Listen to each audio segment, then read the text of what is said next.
when I look back at specifically at trauma, like I've faced a lot of, I'm sure you're familiar with the ACEs score, like adverse childhood experiences. I got a whole mess of them. I got a whole collection of them, like Dragon Balls. I got plenty.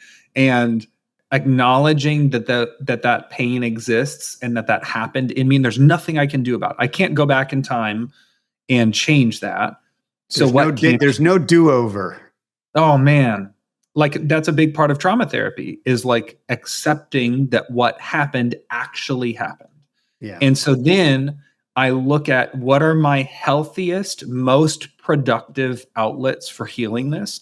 And for me, music has always been one. Like if I carry this weight of some traumatic experience and I just carry it on my back and it's so heavy, but then eventually I start putting a little bit more of it into something else, like a song. Eventually that song, like right now, we have a song about me. By the way, the band's called Prison. I didn't mention that. So if someone's listening and like, he never said the name of the band. The band is called Prison. And we have a song that I put out in 2017 about being sexually abused. Now, when I hear that song, when I play that song, when someone mentions it to me, it's not like it elicits this huge rise. I don't have this like deep emotional distress. I don't go back to that time. And the same is true when I'm on stage. Like if I'm telling these stories about my own experiences, I'm not suddenly transported back and shook. And it's because I've been— and the shame is coming back and the embarrassment. Yeah. No, nothing like that. And it's not because it's been a long time. I want to be clear about that. Time does help, but time doesn't magically heal everything. You have to do your part.